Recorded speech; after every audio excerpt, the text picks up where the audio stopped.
Magandang buhay! Halina't matuto kasama si Teacher Aika, your online teacher. Simulan na natin!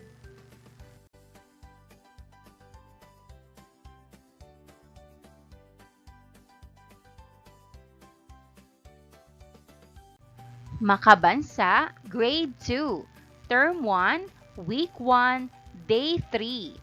Mga batayang impormasyon ng kinabibilangang komunidad. Kasanayang pampagkatuto na ipaliliwanag ang konsepto ng komunidad. Layunin, natatalakay ang mga impormasyon sa bawat komunidad at naiisa-isa ang mga batayang impormasyon na kinabibilangan ng isang komunidad. Handa na ba kayong magsaya? Patutugtugin ng guro ang kantang Ako, Ikaw, Tayo'y Komunidad habang kayo ay sasayaw at magpapasa ng tinapay.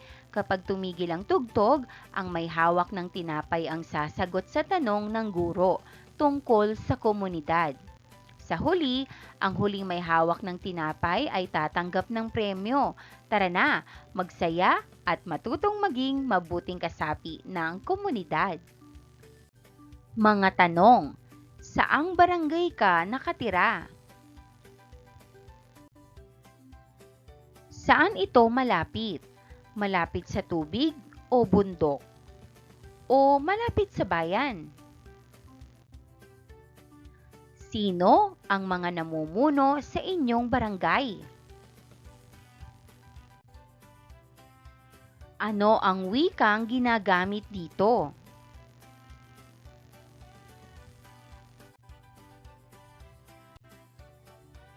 Mga ginagamit sa paglalarawan ng isang komunidad.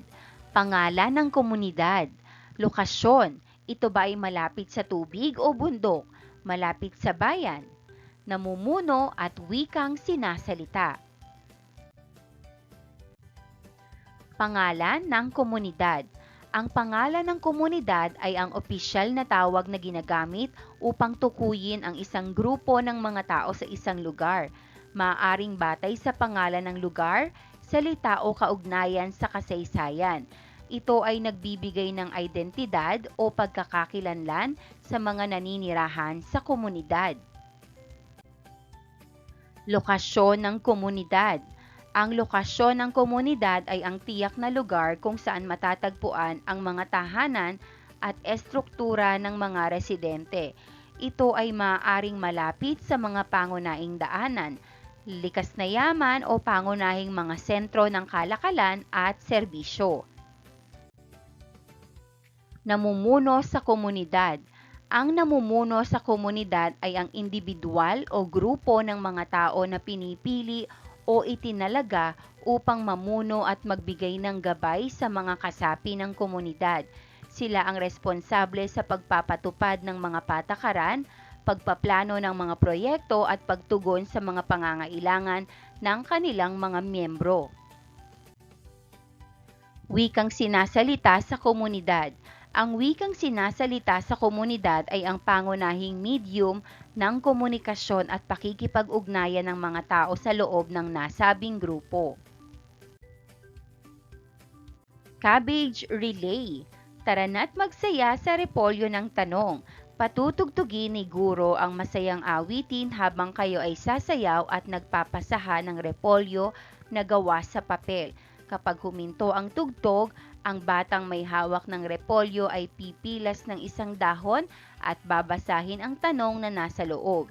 Sasagutin niya ito tungkol sa kanyang komunidad tulad ng sino-sino ang iyong mga kapitbahay o paano mo malalaman ang pangalan ng inyong barangay. Huwag mahiya, masayang paraan ito upang mas makilala ang ating komunidad. Mga tanong sa repolyo ng tanong. Sino-sino ang mga kapitbahay mo? Ano ang palatandaan upang matukoy ang iyong barangay? Sino ang inyong barangay captain?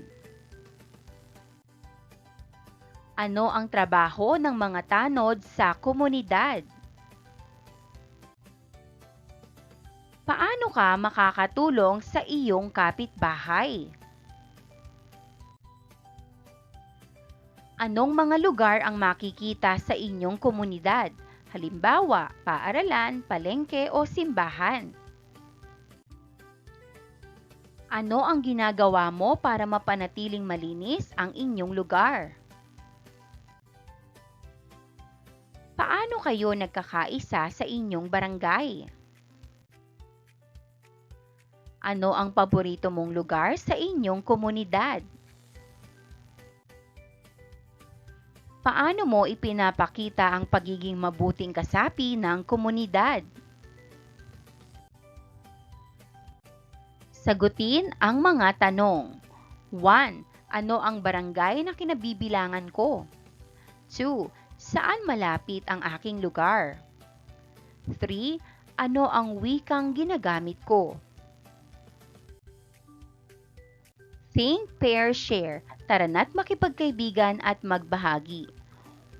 1. Maghanap ng kapare sa klase. 2. Magbahaginan kayo tungkol sa inyong komunidad.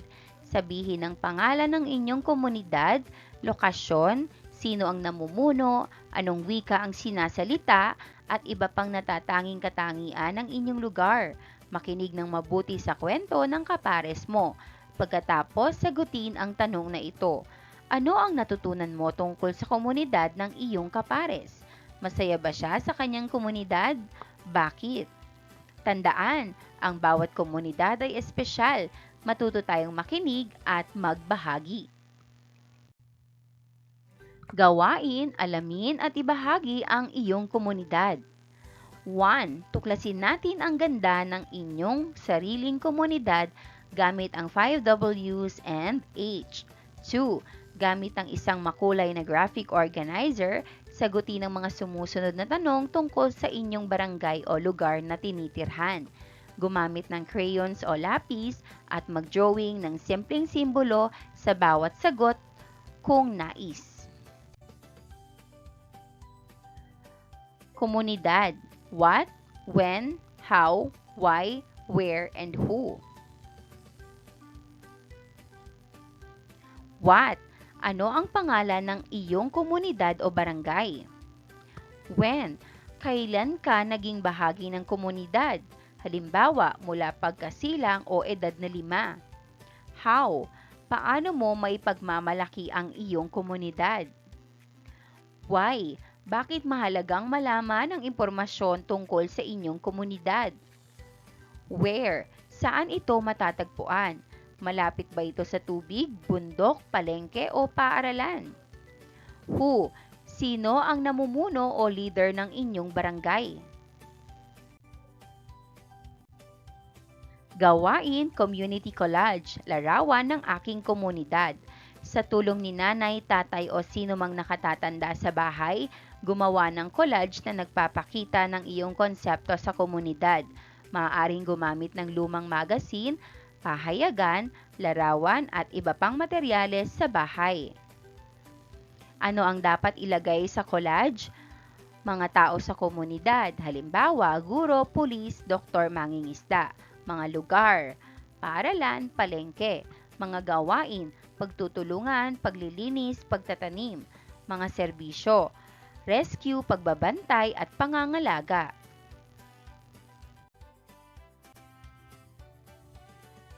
Idikit ang lahat sa 1/4 na illustration board at lagyan ng pamagat na ang aking komunidad. Maging malikhain, pwedeng gumamit ng gunting, pandikit, colored paper at crayons para mas makulay ang inyong likhang sining.